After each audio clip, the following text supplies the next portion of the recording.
बेटियों का सफर तालीम से शोहरत या बेहयाई।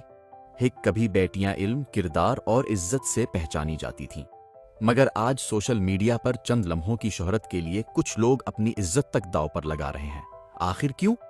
हर लड़की ऐसी नहीं, लेकिन एक हकीकत ये भी है कि सोशल मीडिया पर कुछ लोग लाइक्स, व्यूज और फॉलोअर्स की खातिर अपनी हुदूद पार कर देते हैं। चंद लम्हों की शोहरत मिल जाती है, मगर इज्जत और वक़ार एक बार चले जाएं तो वापस लाना आसान नहीं होता। असल कामयाबी जिस्म की नुमाइश में नहीं, बल्कि इल्म, इखलाक, हुनर और किरदार में है। सोशल मीडिया एक नेमत भी बन सकता है अगर उसे मुस्बत पैगाम, तालीम और अच्छे कामों के लिए इस्तेमाल किया जाए। सबक शोहरत वक्ती होती है, मगर इज्जत हमेशा साथ रहती है। अपने आप को इस मकाम तक ले जाएं जहां लोग आपके किरदार, इल्म और सलाहियत की वजह से आपको याद रखें, ना कि वक्ती तवज्जो की वजह से। अगर आप इस पैगाम से इत्तेफाक करते हैं तो वीडियो को लाइक करें, चैनल को सब्सक्राइब करें और मुकम्मल कहानी देखने के लिए हमारे चैनल पर ज़रूर आएं।